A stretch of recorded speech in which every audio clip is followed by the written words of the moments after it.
안녕하세요. 건강 365 아나운서 최인경입니다. 면역력을 높여야 한다는 말 많이 듣습니다. 피곤해도 또 감기로 고생할 때도 면역력이 떨어져서 그렇다는 말을 하는데요.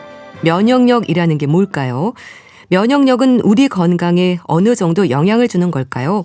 또 나의 면역 상태, 그리고 면역력을 높이기 위해서는 어떻게 해야 할까요? 오늘은 아이들은 물론 임산부, 노인에 이르기까지 모두에게 강조되는 면역력에 대해 살펴보겠습니다. 건강 365 데이브레이크의 꽃길만 걷게 해줄게 듣고 시작하겠습니다. KBS 라디오 건강 365 함께하고 계십니다. 건강을 유지하고 관리하는 방법으로 면역력이 강조됩니다. 유해한 환경과 질환들에서 건강을 지키기 위해 면역력을 높여야 한다고 하는데요. 면역력은 뭘 말하는 걸까요? 경희대 한의대 침구과 김용석 교수에게 도움 말씀 듣겠습니다. 교수님 안녕하세요. 네, 안녕하세요. 면역력은 건강 관리에서 늘 강조가 됩니다. 그런데 면역력이 뭔가요? 그렇죠. 이제 면역력 많이 들어보셨을 거 아니에요? 네. 이 면역력이라는 거는 면이라는 것은 뭐 피하다, 뭐 벗어나다 이런 뜻이고요. 역이라는 것은 우리 역병이거든요. 전염병이에요. 네. 한마디로 말하면 역병에서 벗어난다. 그러니까 전염병이나 이런 침입에 대해서 이런 것들을 면제한다. 걸리지 않고 자유롭다 이런 뜻이거든요. 네. 쉽게 얘기하면 우리 몸이 이제 외부로부터 오는 나쁜 물질로부터 스스로를 지켜내는 능력이다라고 볼 수 있고요. 네. 뭐 나라로 보면 뭐 국방부 같은 역할을 하는 거죠. 네. 그러니까 외부에 침입하는 뭐 세균이라든지 바이러스나 곰팡이 같은 건 나쁜 거잖아요. 네, 그렇죠. 그런 적을 식별하고 이게 우리 몸 안에서 병을 일으키지 못하도록 이렇게 방어하는 작용을 하는 거고요. 네. 아울러서 뭐 체내에서 발생한 죽은 세포나 노폐물 같은 거 있잖아요. 이거 빨리 처리해야 되잖아요. 네. 그래서 손상된 조직을 회복하고 또 우리 몸속에서 발생하는 변이 세포들, 뭐 암세포 같은 것을 찾아서 파괴하는 이런 역할을 하는 게 면역력이다 이렇게 볼 수 있는 거죠. 네. 뭐 사계절 또 환절기에도 면역력은 늘 빠지지 않는데요. 면역력을 떨어뜨리는 요인들은 늘 존재한다는 거죠. 그렇죠. 이제 우리 몸이 24시간 내내 면역력을 위협하는 요인들 속에서 놓여 있다고 볼 수 있는 거거든요. 네. 그러니까 24시간 내내 우리가 뭐 전쟁하고 있다 이렇게 보시면 되는 거예요. 네. 근데 이제 특히 이제 계절이 바뀔 때 이제 환절기는 외부에 적응하느라고 에너지를 거기다 많이 쓸 거 아니에요. 그렇죠. 그러니까 면역 체계가 가장 뭐 바쁘고 예민해지긴 시기라서 그 틈을 타서 면역력이 떨어지기가 쉽거든요. 네. 이제 크게 보면 한 세 가지 요인들이 있어요. 첫 번째는 뭐 외부적인 요인들이 있겠죠. 이건 사실 우리가 조절하기 힘들잖아요. 뭐 일교차가 심하게 생긴다든지 네. 그러면 그 체온을 일정하게 유지하기 위해서 우리 몸에서 에너지가 소비되니까 면역 세포로 갈 에너지가 그만큼 떨어지는 거잖아요. 네. 그러면 방어력이 약해질 수밖에 없는 거고요. 또 우리 호흡기 정막이 이게 좀 습해야 되는데 건조해지게 되면 바이러스나 세균을 걸러내는 그 1차 차단막이 무너져 버리잖아요. 그리고 문제를 생기는 거고요. 또 이제 외부 요인만 있는 거 아니라 내부의 요인도 있는 거예요. 우리 네. 몸의 면역력을 떨어뜨리는 것들이요. 예를 들면 뭐 좀 아쉽지만 나이가 들면 면역 세포 형성도 줄어들잖아요. 네. 그리고 또 만성염증이 자꾸 생기게 되면 그러면 식생활이나 생활습관 때문에 생기는 거니까 네. 그렇게 되면 면역 시스템 자체가 항상 비상대기하고 있는 상태가 되니까 네. 정작 나쁜 적들이 쳐들어왔을 때 힘을 쓰지 못하는 거고요. 또 잠을 잘 못 자는 것도 마찬가지거든요. 이러면 이게 우리 면역 기능 자체가 많이 떨어지게 되고요. 네. 그리고 이런 외부적인 내부적인 적 외에도 외부적이도 아니고 내부적이 아닌 어떤 심리적인 보이지 않는 적이 있어요. 그게 뭐냐면 스트레스죠. 이게 스트레스를 많이 받으면 이게 코티솔이라는 게 분비가 되는데 네. 이런 것들이 면역 세포의 활성들을 아주 억제하는 이런 형태가 되는 거죠. 네. 뭐 그쪽에서 나이도 지적을 하셨지만요. 흔히 노인 건강을 얘기할 때도 면역력이 강조가 됩니다. 그런데 또 영유아를 비롯해서 어린이, 임산부, 암 환자, 다른 만성 질환자들에게도 해당하지 않나 싶은데요. 결국 모두에게 면역력은 중요하다는 얘기가 아닐까요? 그렇죠. 이제 면역력이라는 게 어떤 뭐 특정한 연령층에만 있는 게 아니고요. 네. 우리 전 생애 주기에 걸쳐서 어떻게 보면 건강을 유지하는데 가장 기초적이다라고 볼 수 있는 거거든요. 네.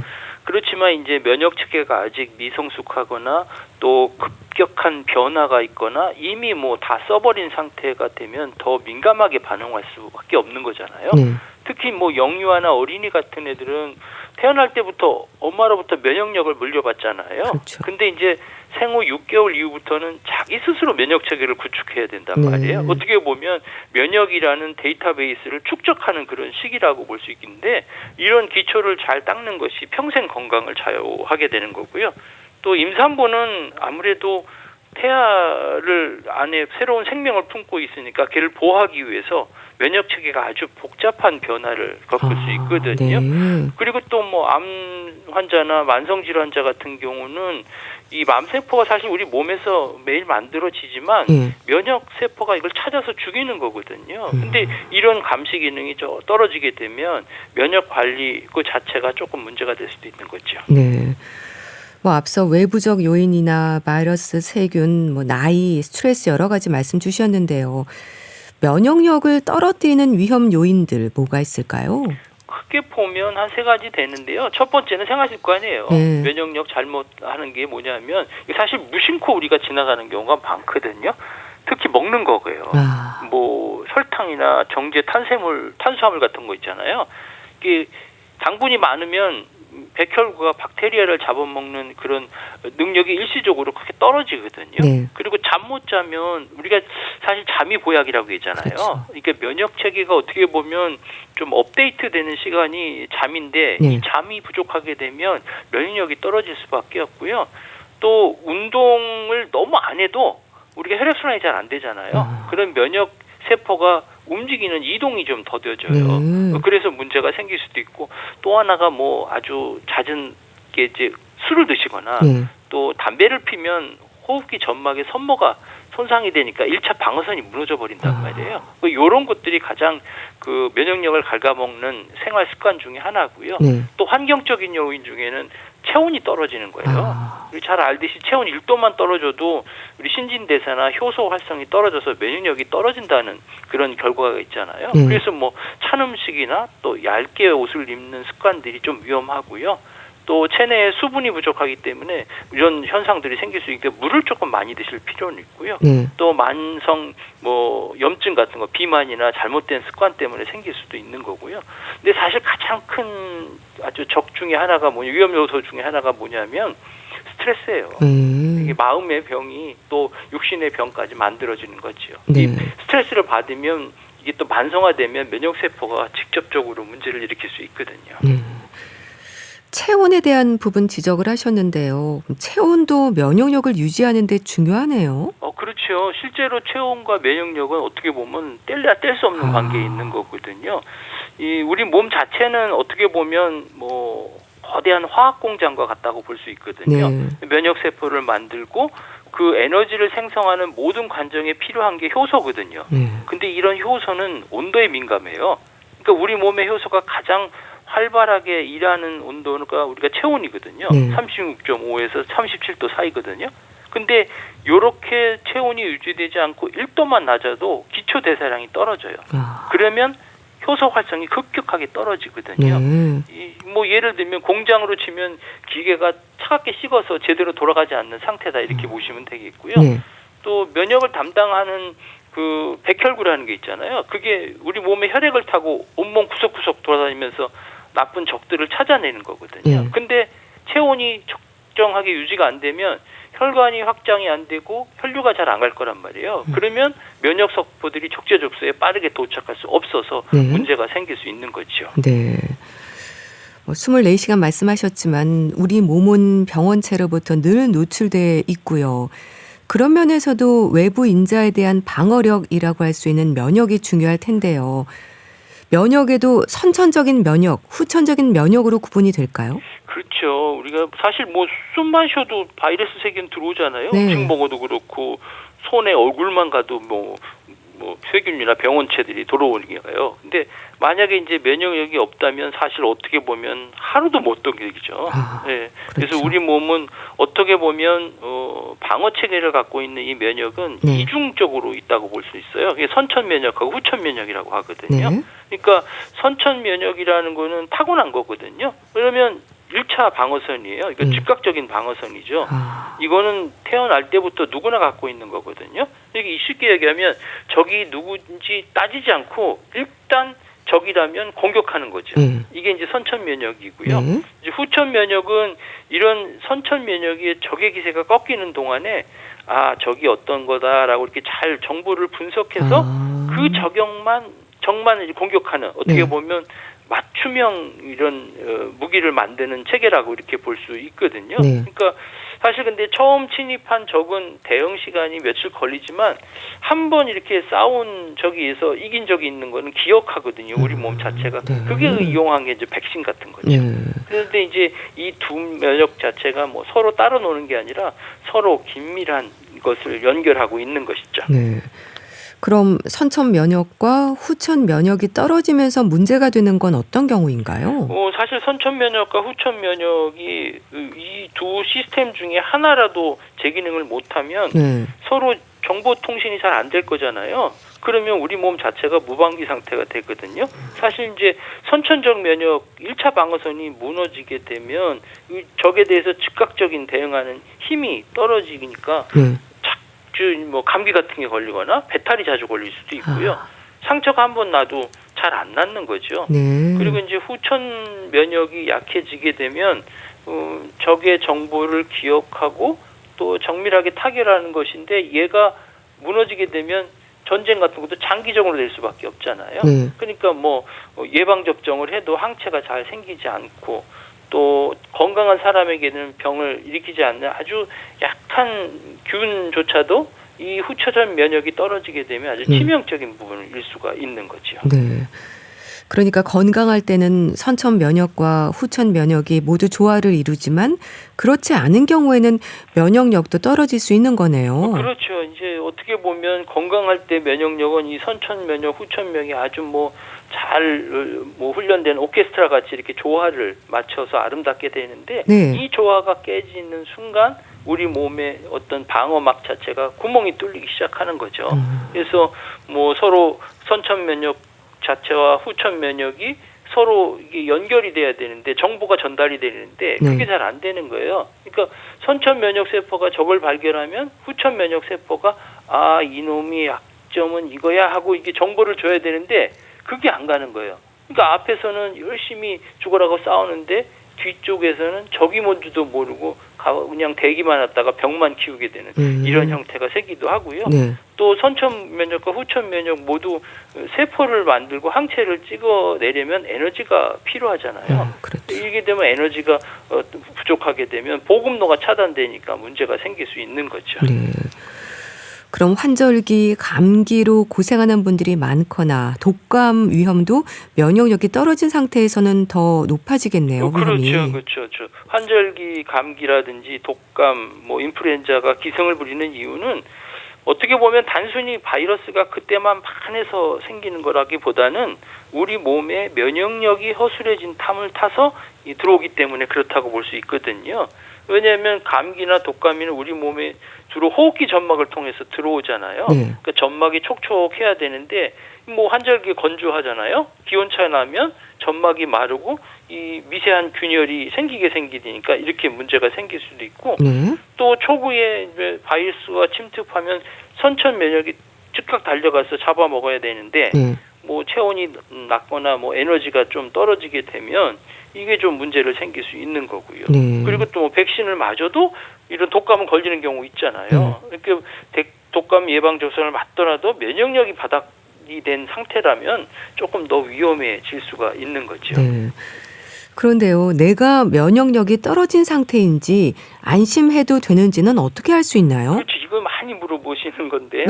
이 면역 상태를 확인하는 거 보면 우리 몸에 어떻게 보면 빨간 신호등이 들어오는 것을 살펴보면 되거든요. 사실 병원에 가면 면역력과 관계된 백혈구 수치가 어떤지 뭐 이런 것들을 검사를 하지만 이건 뭐 우리 몸 여러 신호를 보내는 거 그것만 알고선 그거를 대비할 필요는 있거든요. 그래서 되게 뭐 이런 경우죠. 피로감을 자꾸 느끼는 거예요. 아이고 자고 일어나도 깨운치 않고 계속 뭐 피로감이 느껴진다. 또 뭐 입 안이 자주 헐거나 입술 주위에 물집같이 생기는 경우 있잖아요. 그리고 감기 한번 걸리면 금방 나야 되는데 2주 이상 지나도 안 낫는 이런 오래가는 형태가 있겠고요. 또 뭐 피부에 뭐 가려움증이 있거나 뭐 배탈, 설사 같은 게 자주 나는 이런 형태가 면역력이 떨어졌을 때 나타나는 증상이고요. 가장 결정적인 거는 혈관을 돋고 그런 거예요. 그리고 또 뭐 대상포진 이런 것들도 있을 수 있고요. 몸 자체가 체온 변화가 아주 급격하게 떠는 거예요. 그러니까 특별한 병이 없는 대로 뭐 자꾸 오슬오슬 춥거나 손발이 차가워지면 면역 세포의 어떤 움직임 자체가 떨어졌을 가능성이 높거든요. 그렇기 때문에 이런 경우가 있게 되면 검사를 해보고 치료를 적극적으로 할 필요가 있죠. 한의학에서는 면역력을 어떻게 설명을 하나요? 한의학에서 이제 면역력이라는 것은 현대의학에서는 뭐 바이러스나 세균의 침입에 이런 것을 더 중점적으로 생각을 한다면 한의학에서는 그거를 막아낼 수 있는 우리 몸 내부의 힘, 그걸 정기라고 하는데 그거에 더 집중하게 되거든요. 그래서 황제내경이라는 책에 보면 그 정기존내 사불가간이란 말이 있어요. 이게 무슨 말이냐면 우리 몸의 정기, 면역력 같은 것들이 딱 안에서 버티고 있으면 사기인 아무리 나쁜 뭐 바이러스나 세균이나 기후 변화가 오더라도 얘가 우리 몸을 침범하지 못한다. 그러니까 외부 환경이 아무리 험난해도 내 몸 안에서 방어 시스템이 튼튼하면 병이 걸리지 않는다. 이렇게 보는 거거든요. 그렇기 때문에 면역에 가장 중요한 것은 외부에 방어하는 에너지, 1차선인 뭐 점막이나 피부 같은 것들을 방패막이 할 수 있는 것이고, 그 다음에 그것들을 영향을 주기 위해서는 음식물이 중요한 부분이고, 그 다음에 우리 몸의 열 에너지원과 같은 생명의 뿌리 같은 그런 것들이 필요한 부분이거든요. 그래서 이제 한의학에서는 이런 것들을 관리하는 것을 치밀병이라고 해요. 그러니까 병이 되기 전에 미리 다스린다. 이렇게 보는 거죠. 면역력을 높이기 위한 방법이랄까요? 그렇다면 생활 습관에서도 강조가 되는 부분들이 있을 것 같은데 어떤 게 있을까요? 이게 사실 중요한 부분이거든요. 사실 면역력을 높이는 것은 단순히 몸에 좋은 거를 자꾸 집어넣는 것보다는 면역 체계가 제 역할을 하지 못하게 방해하는 요소들을 걸러내는 게 사실 중요한 거거든요. 그래서 우리 한약에서 강조하고 있는 정기를 잘 갈무리하는 습관들이 상당히 필요한 부분인데요. 제일 중요한 거는 잠이에요. 그러니까 잠이라는 게 단순히 뭐 일을 놓고 휴식하는 게 아니라 면역 시스템 자체의 소프트웨어를 업데이트한다. 이렇게 하시면 좋겠고요. 그래서 하루 한 7시간 이상 아주 좋은 수면 상태를 유지할 필요가 있고요. 그러려면 아무튼 잠들기 전에 뭐 스마트폰 보는 거 이런 것들 좀 줄일 필요는 있고요. 그 다음에는 먹는 거하고 관련이 있어요. 면역세포의 70%가 사는 곳이 장이거든요. 그러니까 장 건강이 바로 전신의 면역력과 관련이 있다라고 볼 수 있겠고요. 또 하나 중요한 건 체온이에요. 혈액순환이 면역 군대가 전쟁터로 이동하는 고속도로와 같으니까 몸을 따뜻하게 해줘야 되거든요. 뭐 반신욕이나 족욕해서 하체를 따뜻하게 해서 혈액순환을 좋게 하는 것이고요. 마지막으로 중요한 거는 마음 관리예요. 스트레스가 만병의 근원이잖아요. 면역 체계를 직접적으로 파괴하는 가장 무서운 적이 스트레스거든요. 그래서 평상시에 또 긍정적인 생각도 해야 되고, 그다음에 복식호흡 같은 것들을 해서 또 심신을 안정시켜주는 그런 관리를 할 필요가 있는 거죠. 생활 습관에서 이제 관리를 해야 되는 부분들 말씀 주셨는데요. 운동이 중요한 건 다들 알고 있는데 또 왜 중요한지, 특히 면역력과 관련해서는 어떻게 이해하면 되는지는 잘 모르겠거든요. 좀 설명해 주세요. 그렇죠. 면역력이 뭐 운동이 면역력에 좋다는 건 상식이잖아요. 근데 그 안에서 어떤 일이 벌어지는지 이걸 좀 이해하지 못하시는 분들이 있는데, 그걸 이해하게 되면 운동에 대해서 우리 마음가짐이 달라질 수 있거든요. 결론적으로 말씀드리면 운동은 우리 몸의 면역 이런 역들을 훈련시키고 또 여기저기로 보내는 이런 역할을 한다 이렇게 보시면 되거든요. 네. 우리 몸에 면역세포들은 대개 림프절이나 비장 같은 곳에 대기하고 있거든요. 그래서 심장이 막 뛰고 운동을 하고 그러면 혈액순환이 좋아지잖아요. 네. 그러면 대기하고 있던 면역세포들이 혈관으로 쏟아져 나와요. 그러면 순찰 속도가 평소보다 빨라지게 되잖아요. 그러면 몸 구석구석에 숨어있는 바이러스나 암세포들을 훨씬 더 빨리 찾아나가고 없애버릴 수가 있는 거죠. 그런데 중요한 건 뭐냐면 과유불급이라는 말이 있잖아요. 네. 적당하게 운동하게 되면 면역력이 높아지는데 네. 과도하게 운동을 해요. 예를 들면 심한 마라톤을 갑자기 한다든지 네. 무리한 근력 운동을 하게 되면 오히려 이게 더 심각한 스트레스로 인식하거든요. 네. 그래서 면역세포가 일시적으로 급격히 줄어드는 이런 현상이 생길 수 있어요. 그래서 현명하게 하기 위해서는 매일 한 30분 정도 네. 산책을 한다든지 네. 또 근력 운동을 같이 한다든지 그러나 좀 우리 몸 자체가 몸이 으슬으슬할 때는 운동이 오히려 독이 될 수 있으니까 네. 이럴 때는 좀 휴식을 취할 필요가 있는 거죠. 네, 알겠습니다. 오늘은 면역력과 관련해서 자세히 알아봤는데요. 경희대 한의대 침구과 김용석 교수와 함께했습니다. 감사합니다. 네, 감사합니다.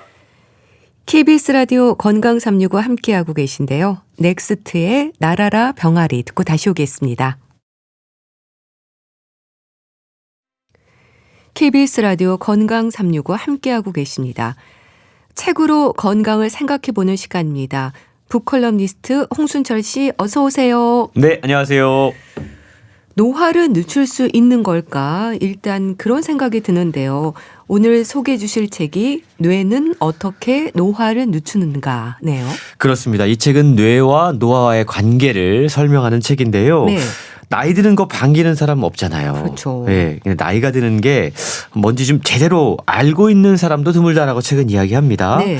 우리가 보통 나이가 들면 여기저기 아프고 그리고 결국은 죽음을 맞이하는 게 당연한 결과다. 이게 인생의 말년이다라고 생각을 하거든요. 네. 그런데 이 책은 나이 드는 것과 노화는 전혀 별개의 문제다라고 이야기합니다. 네. 그러니까 나이 든 건 거부할 수 없지만 노화는 얼마든지 조절하거나 늦출 수 있다라는 거예요. 삶을 대하는 태도와 마음가짐에 따라서 노년의 삶이 달라질 수 있다라는 건데요. 네. 이 책을 쓴 분이 로버트 프리들랜드라는 분이신데 네. 미국 루이벨대 의과대학 신경과 그리고 신경생물학과 교수입니다. 저명한 신경과학자인데요. 지난 50년 동안 노화 관련 뇌 질환을 연구한 저자는 네. 나이는 들어도 늙지 않을 수 있다라고 이야기하고 있는 겁니다. 그러니까 나이 든다는 것이 곧 늙는 것은 아니다라는 말인 거죠. 네. 그렇다면 어떻게 해야 노화를 늦추고 건강한 삶을 영위할 수 있을까? 뇌를 연구하는 저자는 건강하게 오래 사는 비결로 4가지 예비 역량이라는 걸 소개를 합니다. 네. 첫 번째가 인지적 예비 역량, 두 번째가 신체적 예비 역량, 세 번째가 심리적 예비 역량, 네 번째가 사회적 예비 역량이라는 건데요. 네. 이 예비 역량은 곧 회복력을 의미합니다. 그러니까 우리 뇌가 이러한 예비 역량을 갖추기 위한 핵심 기관인데 네. 뇌가 고립돼 있지 않거든요.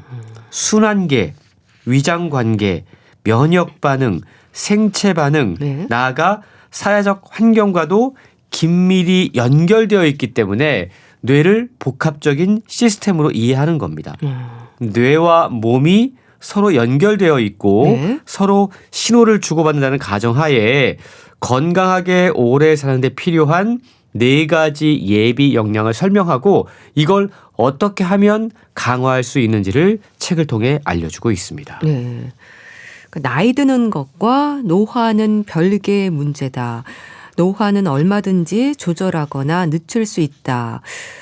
이거에서 뭔가 나의 건강에 대한 책임감을 느끼게 되는데요. 그렇습니다. 이게 말장난 같긴 하지만 네. 사실 우리 주변에 보면 비슷한 연령대인데 이 겉으로 볼 때도 이 사실 노화의 차이가 크게 느껴지는 네, 분들이 계시지 나이를 않습니까? 알 수 없는 분들이 계시잖아요. 그렇죠. 이제 우리 세대는 누구나 오래 사는 시대를 살고 있습니다. 네. 100세 시대가 뭐 우리가 흔히 쓰는 말이 됐죠. 이제는 인생을 어떻게 살 것인가만큼이나 어떻게 나이 들 것인가 상당히 중요한 과제가 됐습니다. 네. 특히 노화라고 하는 건 질병과 뗄래야 뗄 수 없는 관계에 있는데요. 암, 당뇨병, 네. 고지혈증뿐만 아니라 알츠하이머, 뇌졸중, 파킨슨병, 루게릭병 이런 신경 퇴행성 질환과 이 노화가 직결돼 있다라는 거죠. 네. 책에서 저자가 건강하게 오래 사는 비결로 제시하는 건 예비 역량이다라고 말씀을 드렸는데 네. 이게 일종의 저장고 같은 개념입니다. 아. 그래서 긴급한 상황이 발생했을 때 무언가 끌어올 수 있는 에너지의 같은 개념이라고 보시면 되는데요. 네. 네 가지 예비 역량이라고 말씀드렸잖아요. 첫 번째가 인지적 예비 역량입니다. 네. 뭔가를 기억하고 사고하는 역량이죠. 이건 뇌가 효율적으로 작동하고 네. 고차원적 기능을 수행하고 도전에 맞서서 회복력을 유지하는 능력이라고 그럽니다. 네. 둘째가 신체적 예비 역량이다라고 책은 이야기하고 있는데 노화로 인한 여러 가지 신체적인 변화 그리고 점점 커지는 어려움 가운데서도 신체적으로 잘 작동할 수 있는 전신 기관의 능력이 신체적 예비 역량입니다. 세 번째가 네. 심리적 예비 역량인데요. 건강한 정신 기능인 거죠. 네. 마음속에 동요, 불안, 우울 이런 상황들이 닥쳐올 때 이걸 방지하고 회복력을 끌어올 수 있는 능력이 바로 심리적 예비 역량입니다. 네. 마지막으로 사회적 예비 역량은 인간관계, 상부상조 시스템 그리고 타인과 사회와 유대를 맺는 능력입니다. 나이가 든 분들을 보면 네. 어떤 분들은 활발하게 관계를 유지하는 분들이 있는가 하면 어떤 분들은 이런 능력이 떨어져서 고립감을 느끼면서도 쉽게 사람들과 만나지 못하는 분들이 계세요. 그런 분들 계시죠. 사실 젊은 시절에는 이런 예비 역량이 충분하기 때문에 어떤 손상이 있어도 금방 회복이 됐지만 나이가 들수록 예비 역량이 줄어들기 때문에 여러 가지 질병에 노출될 수 있다. 결국 중요한 것은 이 네 가지 예비 역량 저장고를 채우는 것이다라고 설명하고 있습니다. 네.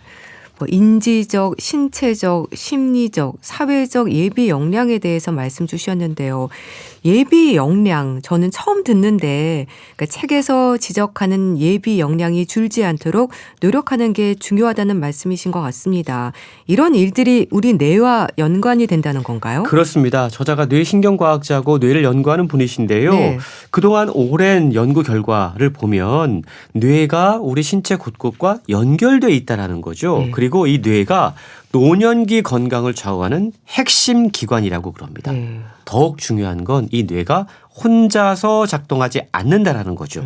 그리고 인지적인 예비 역량이 있는데 네. 이건 다른 세 가지 역량 사회적, 심리적, 신체적 예비 역량에 크게 의존한다고 그럽니다. 아, 그렇군요. 그러니까 사회적으로, 심리적으로, 신체적으로 흔들리면 인지적 예비 역량도 자연스럽게 흔들릴 수밖에 없다라는 거죠. 네. 나이와 관계없이 이 네 가지 역량은 서로에게 영향을 주고받으면서 노화로 인한 질병을 예방할 수 있다고 그럽니다. 네. 저자는 이런 균형 잡힌 통찰을 바탕으로 현장에서 직접 경험했던 다양한 임상 경험 그리고 뇌과학 연구에 기반해서 이 예비 역량을 향상시킬 수 있는 방법들을 알려줘요. 네. 근데 많은 것들이 우리가 이미 알고 있는 것들입니다. 예를 들자면 꾸준한 운동, 네. 수면, 네. 그리고 약물 복용, 식단. 그런데 그거 말고도 우리가 그동안 간과해 왔던 예를 들어서 미디어 시청 시간이라든가 네. 그리고 뭐 음악이라든가 바둑이라든가 네. 취미 활동이라든가 또 반려동물 키우기, 명상, 사회 활동 이런 것들이 우리 예비 역량을 어떻게 키우는지도 구체적으로 알려주고 있습니다. 저자는 이런 예비 역량을 이야기하면서도 가장 중요한 건 사실은 마음가짐이다. 자세다라고 이야기를 해요. 네. 일단 노화를 어떻게 우리가 인지하느냐가 중요하다라는 거죠. 노화를 네. 내가 늙어가고 쇠퇴하는 그런 슬픈 과정이야라고 인지하지 말고 나이 들어도 나에게 새로운 가능성이 열릴 수 있어라는 가능성의 서사로 인지를 하고 네. 나이 드는 것을 불가피한 것이 아니라 새로운 기회가 열리는 하나의 장으로 받아들이면 노화를 얼마든지 늦출 수 있다라고 설명하고 있는 겁니다. 네. 그 말씀을 들으면서 우리 뇌가 전신 건강뿐 아니라 사회적 환경과도 연결돼 있다는 게 저는 결국 마음 자세, 마음 건강에 대한 강조인가 싶기도 한데요. 그렇습니다. 그런 관점도 분명히 있는데요. 네. 건강하게 오래 사는 비결 4가지 예비 역량이라고 말씀을 드렸는데 네. 구체적으로 하나씩 한번 짚어보겠습니다. 첫 번째가 인지적 예비 역량이라고 말씀드렸어요. 네. 이건 인지 능력입니다. 근데 나이 들수록 이걸 키우기 위해서는 계속해서 무언가를 새로운 걸 배우는 것이 필요하다라고 이야기를 해요. 학습이라고 하는 건 유아나 청소년 때뿐만 아니라 네. 노년 세대에게 더욱더 필요하다라고 책은 이야기합니다. 외국어를 배울 수도 있고요. 네. 그림, 네. 뜨개질, 무언가를 배우는 건 그 배우는 것을 느낄 수 있는 색다른 재미가 있습니다. 그리고 몰입감을 경험할 수 있어요. 아. 그래서 인지적 예비 역량이 중요한 거고요. 네. 두 번째가 신체적 예비 역량인데 이건 지속적이고 규칙적인 신체 활동을 통해서 전반적인 건강을 관리하는 핵심 요소라고 할 수 있습니다. 네. 저자는 운동을 강조하는데 매일 30분 동안 날씨와 관계없이 몸을 움직일 수 있는 신체 활동이 노년 건강에는 가장 중요하다고 이야기합니다. 그렇군요. 매일 30분 날씨와 관계없이 네. 자기만의 루틴을 만드는 것이 중요한 거죠. 이 운동이 우리 몸의 모든 기관계에 긍정적인 효과를 낳는데요. 이게 정신적인 처리 속도, 네. 기억과 실행 기능, 그리고 수면의 질을 향상시키고 네. 우울증까지 감소시킬 수 있다고 그럽니다. 아. 실제로 2,000명 이상의 사람들을 대상으로 한 미국의 메이오 클리닉의 연구에 따르면 네. 가벼운 강도의 중년기의 신체 활동만으로도 노년기의 기억 감퇴가 상당히 줄어들었다고 그럽니다. 그리고 책에는 특히 치아와 치매의 관계를 설명하는 부분이 있는데요. 네. 상당히 흥미롭더라고요. 요즘 뭐 이런 이야기들이 자주 들려오고 있는데 건강한 치아가 행복한 노년을 위한 핵심 조건이라고 그럽니다. 아, 그렇군요. 저자는요. 네. 치아 건강이 좋지 못해서 음식을 잘 씹지 못하면 치매 발병 위험이 커진다라고 이야기하고 있는데 치아로 음식물을 씹는 행위는 네. 음식물을 잘게 쪼개는 것뿐만이 아니라 뇌로 가는 혈류량을 높이는 정말 중요한 역할을 하고 있다고 그럽니다. 네. 예비 역량에 대해 쭉 말씀 주시고 계신데요. 건강한 노후를 위한 4가지 예비 역량 중에 이제 3번째는 뭔가요? 세 번째가 심리적 예비 역량이죠. 네. 이건 나 자신과의 관계를 의미합니다. 나는 나 자신을 얼마나 잘 돌보고 있는가, 네. 얼마나 아끼고 있는가, 사랑하고 있는가를 자기 자신에게 질문해 봐야 된다라는 거죠. 예를 들어서 함께 살고 있는 배우자라던가 네. 독서 클럽의 회원이라던가 네. 운동 친구라던가 내 주변에 나에게 긍정적인 에너지를 선물해 줄 수 있는 얼마나 많은 사람들이 있는가. 그리고 그들과 얼마나 많은 시간을 함께 하면서 나의 정신적인 건강을 챙기고 있는가. 이게 바로 심리적인 예비 역량인데요. 네. 저자는 특히 명상, 아, 침묵의 시간을 강조를 합니다. 명상이요. 네. 이 노르웨이의 최신 연구 결과에 따르면 네. 마음 챙김, 수행, 이게 명상이죠. 자신에 대한 부정적인 견해를 물리치고 자기 긍정을 향상시키는데 도움이 된다고 그럽니다. 네. 많은 사람들이 너무 바쁘게 사느라 명상, 침묵의 시간을 거의 갖지 못하고 있습니다. 하지만 우리 뇌는요, 변화하는 상황에 적응하고 자기 자신을 가다듬을 명상의 시간이 필요하다고 그럽니다. 네. 그래서 매일 일정 시간을 침묵과 명상에 쓰는 일이 매우 가치 있는 일이다라고 이야기하고 있는데 네. 우리가 보통 명상 그러면 그냥 침묵하는 것만을 떠올리게 되는데 꼭 명상이 침묵만은 아니라고 그럽니다. 명상은요. 네. 걷거나 식물을 가꾸거나 아, 다른 활동 가운데서도 가능하다라는 거예요. 그렇겠네요. 이게 마음 챙김을 하는 겁니다. 네. 그러니까 나 자신에게 몰입을 하는 겁니다. 부정적인 생각을 완전히 없애지는 못해도 네. 명상이 우리 마음을 그런 부정적인 생각에서 약간 거리를 떨어뜨려 준다라고 책은 설명하고 있습니다. 종교 활동도 명상이 될 수 있는 거고요. 네. 마지막 네 번째 비결이 사회적 예비 역량입니다. 저자는 나이 들수록 어떤 공동체에 소속돼 있는 것이 너무나 중요하다라고 이야기합니다. 네. 공동체 활동에 참가함으로써 소속감과 안정감을 느낄 수 있고 무엇보다 노년 세대에게 가장 치명적인 해를 끼치는 게 고독감인데 여기에서 벗어날 수 있기 때문이라는 것이죠. 네. 그러니까 수명이 길어진 게 중요한 게 아니라 건강하게 오래 사는 게 중요하잖아요. 참 노년으로 갈수록 살피고 챙겨야 하는 부분들이 많네요. 그렇습니다. 책에 보면 다양한 관점에서 노년 이후의 삶을 어떻게 살 것인가에 대한 제안들이 소개가 되고 있는데요. 네. 저자는 건강한 노년 생활을 위해서 주의할 것, 챙겨야 할 것들을 아주 자세하게 설명을 하고 있습니다. 네. 무엇보다 의사와 약에 관한 내용도 우리가 주의 깊게 살피면 좋을 것 같은데요. 사실 나이가 들면 노년층이 되면 그냥 여러 약을 동시에 많이 복용하는 경우가 많습니다. 아, 예, 만성 질환들이 많으시죠. 그렇죠. 저도 부모님 계신 데 가보면 네. 아버님이 드시는 약이 아침, 점심, 저녁으로 얼마나 많이 드시는지 아유, 몰라요. 네, 그렇죠. 근데 이 약이 어떤 데 효능이 있고 어떤 부작용이 있는지 잘 모르십니다. 그래서 저자는 약을 많이 드실수록 약물 간의 상호작용으로 인해서 특히 뇌 인지 작용에 어떠한 부정적인 영향을 미칠 수 있는지를 확인해야 된다. 너무 많은 약물은 뇌의 인지 장애를 초래할 수 있다라고 이야기하고 있습니다. 네. 다중 약물 복용은 한 가지 이상의 질환을 치료하기 위해서 5가지 이상의 약물을 동시에 복용하는 것을 의미해요. 아. 그러니까 내가 만약에 하루에 5가지 이상의 약물을 동시에 복용하고 있다면 네. 이 가운데 나의 뇌 인지 기능에 장애를 줄 수 있는 부작용은 없는지를 체크를 해야 된다는 거죠.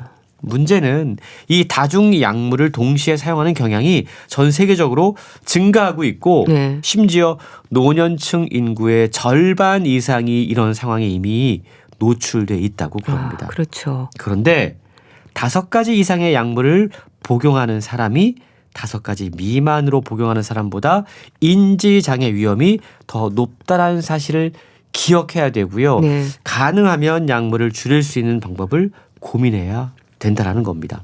사실상 노년층의 약 절반이 의료적으로 볼 때 필요하지 않은 약을 1가지 이상 복용하고 있는 경우가 있다고 그럽니다. 네. 이게 참 불편한 진실인데 네. 습관적으로 약을 드시고 있다라는 거죠. 아. 그래서 내가 지금 먹는 약이 꼭 필요한지를 한번 체크할 필요가 있다라는 거고요. 네. 저자는 뇌에 대한 이야기를 하면서 끊임없이 우리의 뇌와 몸과 그리고 주변 사회적 환경은 서로 정보를 주고받고 있다. 복합 시스템이다. 이걸 이해하는 순간 이 노화라고 하는 것이 막연한 시간의 흐름이 아니라 네. 얼마든지 조절 가능한 생물학적인 과정이다. 이걸 깨달을 수 있다라고 설명하고 있습니다. 그러니까 결론적으로 얘기하면 얼마든지 아프지 않고 나이 드는 것이 가능하다. 이 사실을 책은 알려주고 있는 겁니다. 네. 뭐 치아도 그렇고요. 약물도 그렇고 그러니까 무심코 넘겼던 부분들인데 이런 부분들도 세심하게 챙기셔야 되는 거네요. 그렇습니다. 사실 이런 부분들은 노년 세대가 혼자서 챙기기가 상당히 어려운 그렇죠. 부분이잖아요. 그래서 만약에 돌봄을 하고 있는 분들이 계시다면 네. 특히 이런 부분들을 좀 꾸준히 챙겨야 될 것 같고요. 사실 노년 세대일수록 어느 정도 잔소리가 필요한 것 같습니다. 그리고 그런 잔소리를 해줄 수 있는 네. 사람, 주변에 얼마나 많은 사람들이 있느냐. 네. 그래서 가족이 없더라도 마지막 예비 역량이 사실은 공동체, 사회적 예비 역량이었잖아요. 어딘가에 소속돼서 뭐 이게 종교기관이도 좋고요. 네. 취미 활동도 좋고 단순히 소속감만 느끼는 게 아니라 그들 사이에 서로 정보를 공유하면서 네. 잔소리 해줄 수 있는 사람이 될 수 있다라는 거죠. 네. 그것만으로도 나이 들면서 사실은 외롭지 않고 나의 건강 상태를 누군가와 함께 상의할 수 있다라는 것, 이건 정말 나이 들수록 필요한 요소가 아닌가 하는 생각을 해보게 되는 겁니다. 네. 주변에 관심이 좀 필요하다는 건데요. 홍순철 씨는 최고의 동안입니다. 노화를 늦추는 나름의 비결이 있으신가 봐요. 그 질문은 참 낯선 질문인데요. 사실 예비 역량을 우리가 얘기하고 있잖아요. 네. 저도 책을 읽으면서 저를 한번 점검을 해봤어요. 네. 나는 과연 사실 저도 이제 중년 이후에 나이로 접어들었기 때문에 네. 이 예비 역량을 잘 갖추고 있는가. 근데 인지적 예비 역량, 저는 늘 책을 읽지 않습니까? 네. 사실 이거만큼 인지적 예비 역량을 아. 채우는 좋은 활동은 없다라는 생각을 그렇네요. 해봤고요. 네. 신체적 예비 역량, 제가 생각보다 많이 걷습니다. 하루에 저는 30분 이상 걷거든요. 아. 낮에 점심 먹고도 늘 걸으려고 하는데 네. 잘 실천하고 있구나. 다행이다라는 생각이 들었고, 심리적 예비 역량, 제가 생각보다 정신이 건강합니다. 사실 저희 아버지가 솔직하게 말씀드리면 네. 우울증으로 되게 고생을 하셨어요. 근데 제가 그 그러셨군요. 모습을 보면서 저희 아버지가 이제 공무원 퇴직하시고 나서 네. 그 쓸모 없음에 대한 자기의 사회적 어떤 존재로서의 가치가 사라진다라는 생각에 되게 힘들어 하셨는데 네. 저는 그걸 보면서 나는 미리미리 내 존재, 사회적 존재를 다른 쪽에서 많이 키워놔야겠다. 그래서 네. 하나의 문이 닫혀도 다른 문이 열리게 만들어 놔야겠다는 생각을 했고, 그런 생각을 하면서 살다 보니까 사실 심리적인 예비 역량도 잘 채워지고 있는 것 같아요. 네 번째, 사회적 예비 역량, 제가 또 대인관계가 좋습니다. 다양한 활동을 해서 아유, 예. 사람들과 즐거운 관계를 맺고 있는데 네. 그리고 또 저희 이 건강 365 가족들과도 되게 좋은 관계를 맺고 있잖아요. 그렇죠. 나름 잘 갖추고 있구나. 이게 과연 제가 좀 젊게 사는 비결이 아닌가라는 네. 생각을 해봤습니다. 그래서 이렇게 젊게 보이시는 거군요. 저도 좀 노력을 해야겠다라는 생각이 들었는데요. 자, 오늘은 노화를 늦추고 또 건강한 삶을 살아갈 수 있는 방법에 대해서 생각해보는 시간 가져봤는데요. 소개해 주신 책 뇌는 어떻게 노화를 늦추는가 잘 들었습니다. 북컬럼니스트 홍순철 씨와 함께했습니다. 감사합니다. 고맙습니다. 산울림의 아니 벌써 보내드리면서 인사드릴게요. 건강365 아나운서 최인경이었습니다. 고맙습니다.